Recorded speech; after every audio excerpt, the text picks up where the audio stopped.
There was only one thing I was hoping for in here, was a seat. We got coaches getting IV'd. We got players getting IV'd. But the old fellow doesn't need an IV because they don't make them like they used to. But what a great college football game. I never ever remember coming back from being 18 points down and then get 18 points ahead and in like seconds let them score twice to be back in the game. And the offense did a great job of taking the air out of it at the end. But you have to give a lot of credit to all phases of the game today. I thought we did a really good job on offense controlling the ball. Defensively, we didn't play great. We gave up too many big plays, but we scored, on defense. And it's huge in the game, the scores that we had on defense. We had a score on a punt return. Huge in the game. So all phases and all players contributed to this, and it was a great team win, and we needed about every guy we had out there to contribute in some ways. We had guys playing out there at the end, a couple freshmen, a couple guys were hurt. Minka went out, Eddie went out. So I think those guys will be okay. I think the only guy that's probably questionable for next week will be our Darius Stewart, who has a knee sprain. But we don't think it's severe, but we'll make sure of all that. And hopefully he'll be back in a couple weeks. I thought Jalen Hurts did a really good job of managing the game today. Obviously made a lot of yards rushing. We got to continue to work on the passing game. And we got to do a much better job on defense, not giving up explosive plays. We didn't play that bad on defense, but made mental errors, gave up explosive plays, didn't play the ball very well in the deep part of the field. So Ole Miss has got a really good offensive team, and Chad Kelly's obviously a really good player.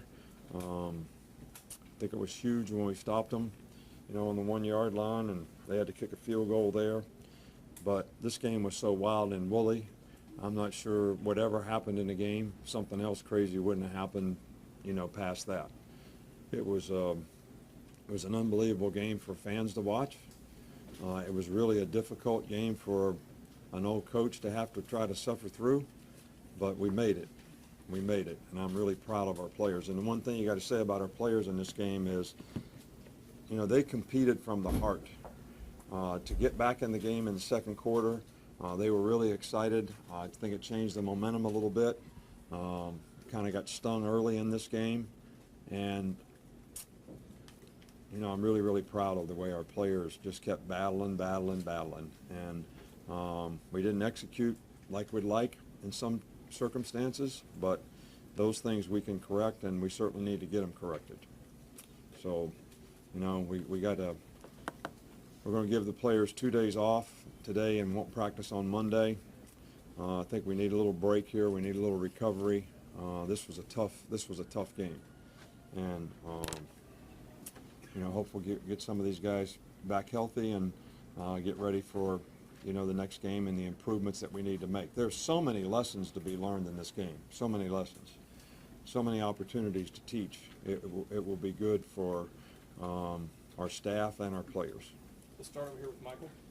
You guys go down 24-3, considering the last few years where this game's now with Ole Miss. What's the message on the sideline? How do you keep people from, Well, we kind of told the players that we thought this was going to be a 60-minute game, that we probably would have to wear them down and beat them in the second half. I didn't think it would work quite that way. But I do think that the players, knowing what happened in the Florida State game, sort of when Ole Miss kind of jumped on them, made some big plays, got way ahead in the game, and Florida State just kept playing. Showed a lot about the competitive character of the players to continue to do that. And, scoring right before the half, it was really huge, twice. So that was big. So, but, they got one of their touchdowns. Their defense scored on us, too, to get ahead 24-3, on a sack. So, fumble, which was an error in protection. So, you know, I think that's what we try to do, is keep the players playing. They were great at halftime. They thought they could win the game, and certainly did a good job until right there at the end when we sort of almost let them back in it. Damon Harris played lights out today, made some real tough runs, and that last yard he made to get a first down, that was nothing but tenacity. Looking out front with Mark. We saw Eddie Jackson back there returning punts. When was that decision made to put him back in? Well, you know, we've been looking for a punt returner. You know, we've had Calvin Ridley back there, and you know, we were looking for somebody that could be their role, and they could be explosive in that role. Eddie's always been a guy that has great instincts and judgment, and he may not be as explosive as some other guys when it comes to just, you know, lights out, but he is so good at picking his way on interception returns and punt returns that we just decided after last week, and in the first two games we had two opportunities for big returns, and the returner missed them both. So we just decided that this would be the time for him to do it. We had a lot of confidence in him, and it was a big play in the game. On the left of Ben. Did you see the progress that you want to from the run game this week? Yeah, we ran the ball really effectively. We need to throw it a little better. I think Jalen sprained his wrist a little bit. It might have affected him a little bit in the second quarter, but he's fine, and do it better later. We'll go over here with Dwayne.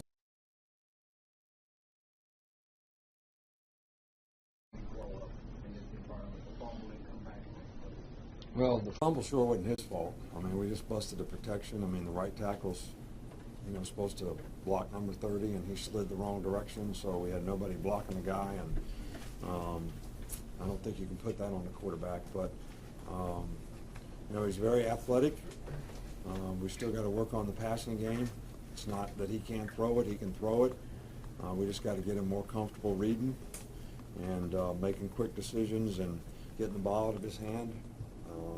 I think the offensive line played a little better today, and that's why we were able to run the ball. But I also thought we had a really good plan as to how to run it. And I think Jalen being able to run it opens a lot of those things up. Two more. Rachel and then Alex. You mentioned that momentum change in the second quarter. It was really pronounced. Was that something that there was a message from the coaches on the sidelines? Did they just wake up? Did they talk to each other? No, we just, you know, kept saying we got to keep playing. We got to keep playing. And you know, score one touchdown and we're back in the game. So, and we're able to score two. So, you know, that's a message that we always try to give to our players about how you compete, how you have to be relentless. That was a message in, you know, for this game. And you got to, you know, overcome adversity. You know, I actually talked to the players about, I asked them if they like football. And they said, yeah, we like it. Everybody raised their hand. I said, well, how many do you love it? How many of you love it? How many really love it? And a lot of guys put their hand up. And I said, how many guys really love their teammates? Everybody put their hand up. And I said, you know, to overcome burdens, whether it's in a marriage, in a job, you know, people are all excited, I'm going to get married. This is, you know, the woman of my dreams. And then 5 years later, you know, I can't get along at all. You get a job and you say, this is the job that I'm always wanted. 5 years later, punching a clock, putting in time. So there's a lot of different ways you can quit. And I told the players, if you can overcome the burden, if you really love, that's how you overcome burdens. People who quit can't overcome burdens. And we'll have burdens in this game and we'll have to overcome them. That was a message coming here. And I said, if you guys really love each other, you're going to be able to overcome whatever we have to. And I never dreamed that it would be like it was, but it turned out to be a pretty timely message. And the players really responded to it. Sorry, Coach. Last one. Two questions real quick. What do you attribute the elevated pass rush in the second half to? Well, we pressured a little more. You know, we made a lot of mental errors in the first half, and when you're making mental errors, you kind of get afraid to do things. All right, so we showed them all the stuff at halftime. We told them how we were going to adjust it. All right, so a couple of those sacks were linebacker plugs, and you know, we executed them well, and we got some pressure. And obviously, you know, scored a touchdown off a sack fumble, and, you know, that was big in the game, and got the ball out of him, and, you know, Jonathan Allen ran for a touchdown. That was big in the game because they were in the red area. So the tough thing about it for us is, you know, this guy ran a lot when we played man-to-man and had him covered.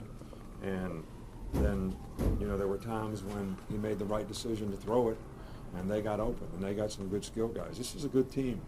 It really is. And we beat a good team today, and I'm really proud of our players, especially the way they competed for 60 minutes in a game. And real quick, what was the story behind Ardarius carrying around the axe in the second half? You know, I was going to ask him that.